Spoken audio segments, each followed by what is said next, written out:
Bonjour à toutes et à tous, chers associés, chers distributeurs, partenaires distributeurs. Ravi de vous accueillir aujourd'hui, une fois de plus, pour notre webinaire dédié à la SCPI GMA Essentialis, notamment sur les résultats trimestriels, le troisième trimestre. Premier message à vous annoncer et sur lesquels on viendra plus en détail durant ce webinaire, premier message, c'est une distribution du troisième trimestre qui augmente par rapport aux deux premiers trimestres. Ensuite, deuxième actualité importante pour la SCPI GMA Essentialis, c'est une lettre d'engagement qui a été signée pour un potentiel investissement pour la SCPI GMA Essentialis. Troisième message, c'est la souscription digitalisée. Nous avons mis en place un outil de souscription digitalisée pour nos partenaires distributeurs CGP qui a été mis en live le fin septembre et qui enregistre aujourd'hui plus de 80% de nos souscriptions version digitale. Et enfin, quatrième actualité, c'est bien évidemment l'extranet dédié à nos distributeurs CGP et bien évidemment aussi à nos clients associés de la SCPI qui a été bien reçu et qui enregistre de très beaux passages pour que vous puissiez aller voir vos investissements. Donc, comme je vous le répète, très heureux de vous accueillir pour ce webinaire. On a le plaisir d'accueillir, comme d'habitude, Abhishek Jha, qui est le président et cofondateur de Greenman Art, ainsi que Thibaut Deldic, notre directeur financier. Bonjour. Nous aborderons donc aujourd'hui un contexte, un point économique sur du marché, dans un contexte chahuté. Nous aborderons également, bien évidemment, les résultats de votre SCPI GMA Essentialis au 30 septembre, voir ce que la SCPI a réalisé en 9 mois de commercialisation et parler un petit peu du dernier trimestre et pourquoi pas évoquer 2023, notamment sur le marché. Je vous rappelle, et vous en avez l'habitude maintenant, que la chatbox commentaire est désactivée, donc je ne pourrai pas lire vos commentaires. Par contre, je vous invite à poser vos questions dans la boîte Q&R. Nous répondrons à vos questions en fin de webinaire et si toutefois nous n'avons pas le temps d'y répondre, nous y répondrons de manière individuelle par mail. Donc voilà, j'ai planté le décor. Maintenant, je vais avoir le plaisir de donner la parole à Abhishek pour qu'il puisse nous introduire et faire un point rapide sur l'environnement actuel que nous connaissons tous, qui est un peu anxiogène. Abhishek, est-ce que cela a un impact sur notre marché cible? Bonjour à toutes et à tous. Merci Guillaume. Oui, le contexte. Les défis économiques et géopolitiques qui sont des phénomènes globaux que nous traversons en ce moment, ça nous touche tous sans distinction de pays ou de secteur d'activité. Notre vocation en tant que gestionnaire de fonds est vraiment de continuer à gérer le patrimoine de votre SCPI GMA Essentialis avec prudence. Nous continuons à étudier les dossiers d'opportunités d'investissement dans nos deux pays cibles, c'est-à-dire la France et l'Allemagne, qui sont aussi les deux économies les plus puissantes en Europe continentale. Les marchés financiers sont toujours volatiles et historiquement, nous avons vu que pendant ces périodes volatiles, l'immobilier et plus précisément notre classe d'actifs résiste un peu mieux.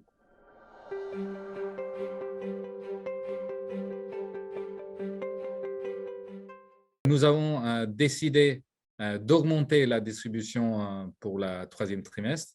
Et donc, la distribution pour le troisième trimestre, c'est 2,82 € par part en pleine jouissance. Donc, une augmentation d'environ 4,4% par rapport aux deux premiers trimestres. Pour la première année d'existence de GMA Essentialis, notre capitalisation se lève à 18,4 millions d'euros au 30 septembre.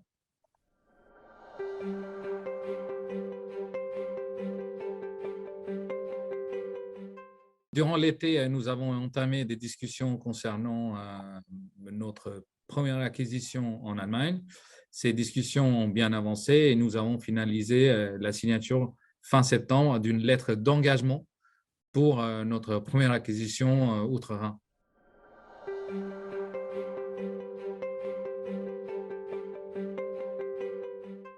Oui, on sait que le marché financier continue à évoluer, les taux augmentent partout, donc ça a un impact sur le niveau de financement, etc. Mais oui, effectivement, nous allons étudier ce dossier et on va essayer de voir si on peut mettre en place un plan de financement. Même si les taux ont augmenté, il y a une chance que l'effet de levier reste favorable pour cet investissement. Et donc, cela, nous, en fait, donc, nous, on va discuter ça, on va regarder les différentes propositions qu'on peut recevoir avec les banques qu'on connaît en Allemagne.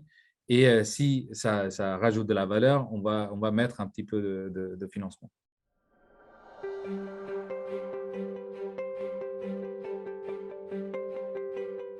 Alors, après des acomptes, 2,70 € au titre du premier trimestre, du deuxième trimestre 2022, et comme l'a indiqué Abhishek Jha au début de ce webinaire, nous avons pris la décision de distribuer donc un acompte de 2,82 € au titre du troisième trimestre 2022. Cela représente une augmentation de 4,4% par rapport au trimestre précédent.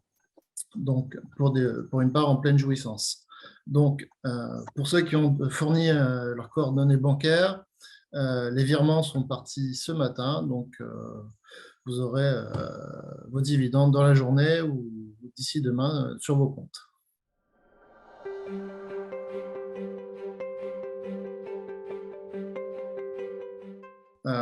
Ces trois ratios sont des ratios concernant la situation locative. Donc, sur nos 6 actifs actuellement, donc, comme vous pouvez le voir, le taux de recouvrement est de 100%. Nos relations avec nos locataires se passent extrêmement bien.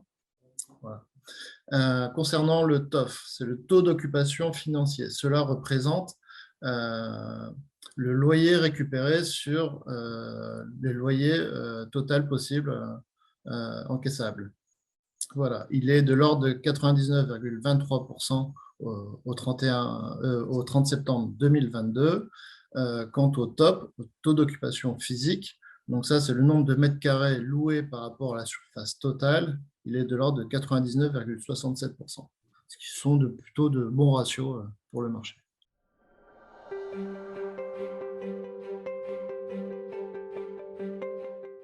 Les bulletins trimestriels sont sous le même format que les trimestres précédents. Vous allez retrouver les principales informations de la SCPI. Donc, on aura tous les chiffres clés avec la capitalisation et la collecte sur 2022, ainsi que l'historique de distribution et toutes les données concernant le patrimoine et la situation locative, comme le taux de recouvrement, le TOF et le TOP.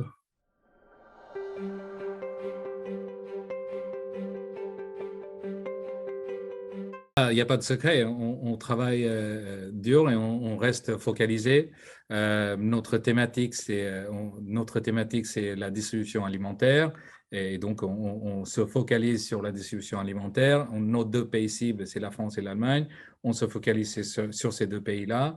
On voit qu'il y a suffisamment de pipelines qui arrivent et on a des opportunités qu'on étudie tous les jours. Deuxièmement, c'est le profil de nos locataires. Comme on en a parlé dans le passé, nos locataires cibles sont des acteurs de la grande distribution qui sont très puissants, qui sont très grands en termes de leur présence dans les 2 pays, qui ont un chiffre d'affaires très élevé. Si on parle de EDEKA en Allemagne ou Carrefour, ils ont un chiffre d'affaires de l'ordre de 60 milliards d'euros par an. Si on parle de Rewe, ils sont de l'ordre de 50 milliards d'euros, ou encore Aldi qui cible 34-35 milliards d'euros de chiffre d'affaires par an. Ces indicateurs sont le signe que les acteurs de la grande distribution, ils sont présents et ils se portent bien. À titre d'exemple, Carrefour a publié ses résultats au 2e trimestre 2022. Il en ressort que le chiffre d'affaires du premier semestre 2022 a augmenté de plus de 6% par rapport au premier semestre 2021 en France, qui était déjà une année de forte croissance par rapport aux années passées. Et c'est la preuve de leur bonne santé financière et le modèle et leur résilience ou la résilience de ce secteur en fait.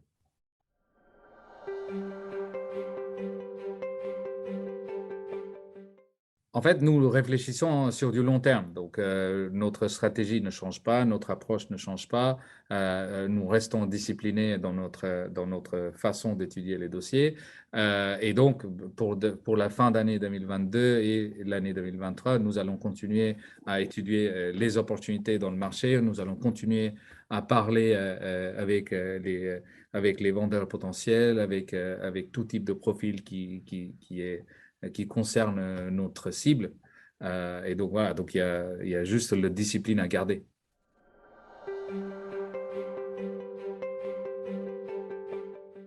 Non, je n'ai pas mis à jour sur ce marché-là. Je continue à croire et on continue à voir aussi que l'e-commerce reste le canal important pour nos locataires. Et comme j'expliquais, dans les supermarchés qu'on achète, il y a toujours la partie click and collect en France qui marche très, très bien. Et ça va continuer de l'être, en fait. Donc, l'e-commerce, c'est quelque chose de positif pour nous. Ça rajoute de la valeur, ça rend nos actifs plus importants dans leur zone d'achalandise et ça continue à croître. C'est une bonne nouvelle et il n'y a pas de doute là-dessus.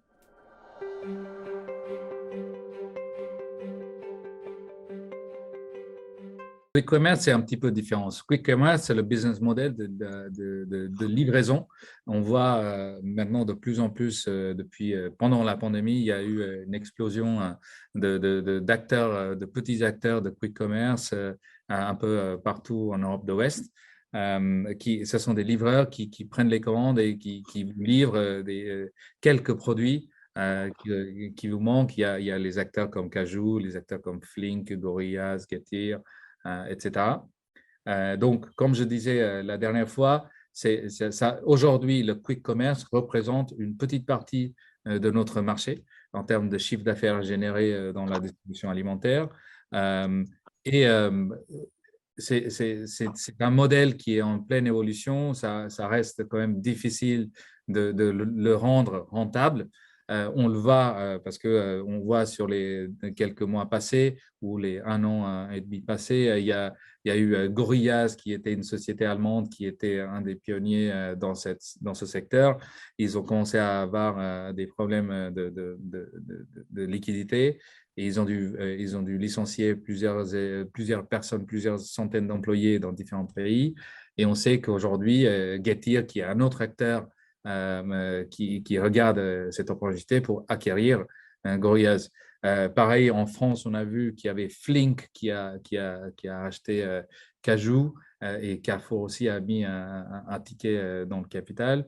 Donc voilà, donc c'est un secteur qui est en pleine évolution, qui va continuer à évoluer le temps et consolider jusqu'au moment que les acteurs arrivent à trouver un modèle qui devient suffisamment rentable pour eux.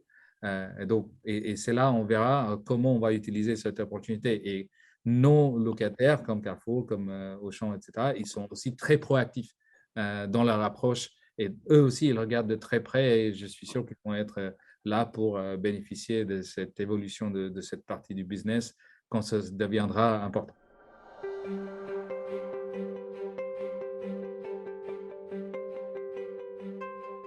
Oui, le modèle de sell and leaseback, c'est un modèle simple. Historiquement, les enseignes de la grande distribution, ils étaient propriétaires ou ils continuent à être propriétaires de leurs murs. Et de plus en plus, en Allemagne, cette tendance de sell and leaseback a commencé il y a plus de 10, 15, 20 ans. En France, ça fait quelques années que ça a commencé. En fait, les enseignes, ils vendent leurs murs aux investisseurs comme nous. Et en parallèle, ils signent des baux long terme pour garder l'actif, c'est-à-dire ils deviennent locataires dans ces actifs et ils restent pour du long terme. Ils signent des baux longs, souvent, par exemple en France, il y a des baux commerciaux qui peuvent être 3, 6, 9.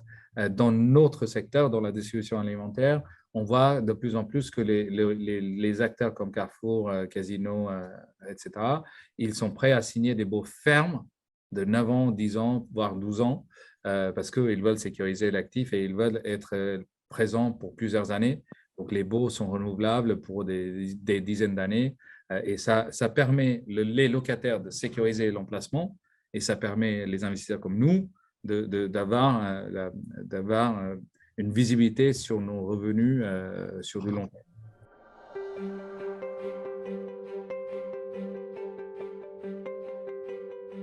Je peux vous donner un peu plus d'informations. Au lieu d'avoir un actif, parce qu'au début, quand on a commencé à regarder le marché allemand et on a commencé à discuter avec quelques vendeurs, on voulait acheter un premier actif en Allemagne. Mais là, durant l'été, on a discuté avec quelques vendeurs et on a réussi à sécuriser, en signant une lettre d'exclusivité, 6 actifs. Donc, c'est plutôt une bonne nouvelle. Nous continuons nos études techniques, légaux, etc., qui vont continuer pour quelques semaines encore. Et puis, idéalement, on aimerait bien signer l'acquisition dans l'année, mais je ne suis pas capable de vous donner plus d'informations aujourd'hui, mais lors du prochain webinaire, je serai en mesure de vous donner plus d'informations.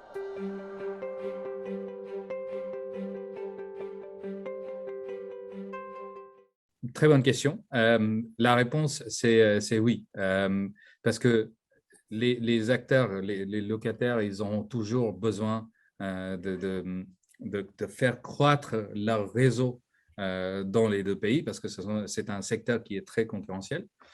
Donc, ils auront besoin de la trésorerie et les immeubles qu'ils gardent dans leur bilan, c'est la meilleure façon pour eux de mobiliser la trésorerie. Donc, il y a un marché, il y a de la demande. Et en même temps, il y a aussi beaucoup de demandes. Aussi, il y a des investisseurs aussi qui sont là dans ces marchés, qui ont du capital à déployer. Donc, le volume d'investissement ou le volume d'actifs disponibles dans le marché, je ne pense pas que ce sera un challenge.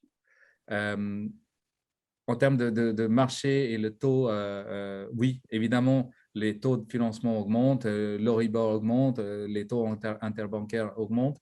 Donc, ça peut avoir un impact sur la capacité d'investissement de certains investisseurs.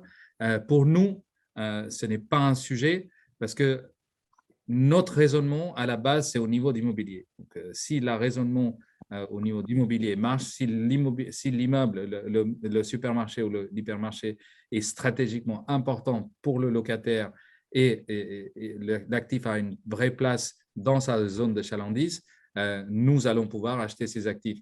Et nous nous donnons la possibilité de mettre du financement sur l'investissement, mais on n'a pas l'obligation de financer les actifs. Donc, on va dire le financement d'actifs. Donc, voilà, donc, moi, je ne pense pas qu'on aura un problème dans ce sens-là. On peut toujours optimiser ou mettre un peu de financement plus tard quand les marchés seront un peu plus stables. Voilà, donc, non, dans le contexte actuel, nous ne pensons pas qu'il y aura un problème de volume.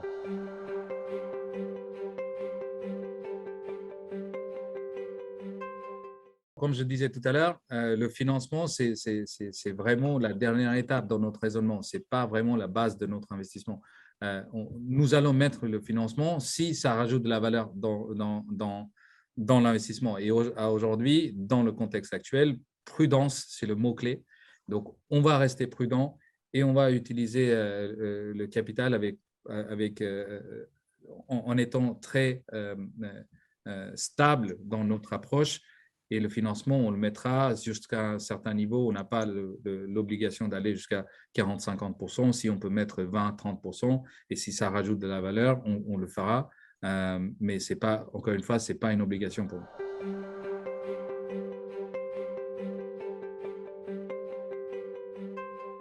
Non, au contraire, moi je pense que c'est notre avantage d'être spécialisé sur une classe d'actifs comme celle-ci. Nos locataires sont des acteurs qui répondent aux besoins quotidiens. C'est quelque chose qui va toujours rester important dans le contexte économique. Comme je disais tout à l'heure, ce sont des 2 plus gros pays en termes de population en Europe. Et donc, le volume d'investissement reste important. Et notre typologie d'actifs, le profil de nos locataires est très solide. Que je pense que pendant les périodes inflationnistes, leur performance financière, elle reste aussi stable. Et voilà. Et l'autre point, c'est que nous, notre profil, on n'est pas des investisseurs passifs. on est actif, donc on est toujours en conversation avec nos locataires, on essaie toujours d'optimiser notre investissement. Donc non, je pense que c'est plutôt un avantage qu'un inconvénient pour nous d'être spécialisés dans ce secteur.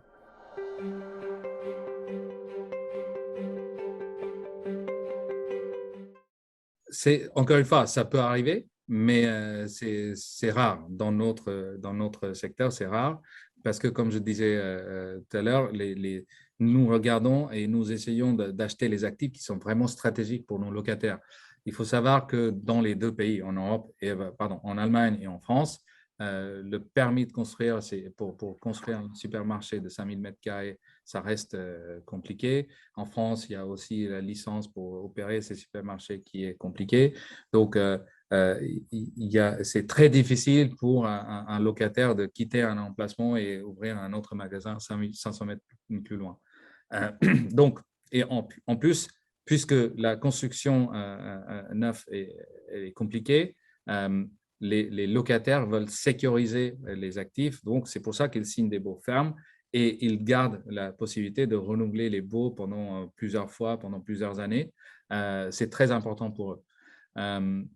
Donc, ça, c'est une partie de la réponse. La deuxième partie, c'est oui, si jamais il y a un locataire. Pourquoi un locataire voudra partir? Souvent, c'est quand son modèle ne marche plus.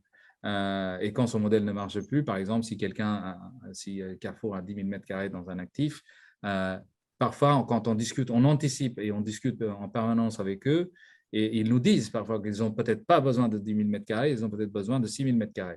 Et dans ce cas-là, on travaille avec eux, on optimise leurs unités dans l'immeuble et on récupère les 4 000 m². On essaie de mettre d'autres locataires qui sont complémentaires avec le retailer alimentaire. Et ça nous permet, nous, de mieux optimiser notre immeuble, augmenter le loyer au mètre carré de notre immeuble, améliorer l'attractivité pour les consommateurs et ça améliore la stabilité et la performance de notre locataire historique comme Carrefour ou n'importe quel autre acteur. Donc ça, c'est un travail qu'on fait en permanence et tant qu'on arrive à répondre aux besoins de nos locataires, ça peut être rare qu'ils décident vraiment de partir. D'accord, très clair. Merci beaucoup, Abhishek. Le temps est venu de clore ce webinaire. Je tenais à vous remercier. Abhishek, merci beaucoup pour ta vision, ta stratégie sur la SCPI GMA Essentialis. Thibaut, merci pour tous ces chiffres, tous ces beaux indicateurs qui sont plus que flatteurs pour la SCPI GMA Essentialis. Je vous remercie, chers associés et chers partenaires distributeurs. Je vous rappelle les principales informations de ce webinaire. Une distribution qui augmente de plus 4,4% à 2,82 versus 2,70 au T1 et T2. Une lettre d'engagement qui a été signée sur un portefeuille allemand. Nous en dirons plus lors du prochain webinaire. Un portail extranet dédié au CGP et aux associés sur lequel vous pouvez retrouver toutes les informations liées à votre investissement ou à vos investissements. Un outil de souscription digitalisé qui fonctionne très bien, qui a été lancé il y a maintenant un peu moins d'un mois lors de Patrimonia, qui a été un très gros succès pour Greenman Art, sachant que c'était notre tout premier Patrimonia.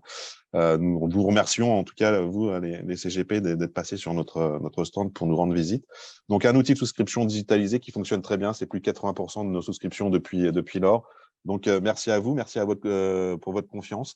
Moi, je vous invite à nous suivre sur LinkedIn. N'hésitez pas, on est quand même très réactif sur LinkedIn, donc vous aurez toutes les dernières actualités concernant votre SCPI et Greenman Art. Vous avez également aussi l'opportunité de vous inscrire sur notre chaîne YouTube.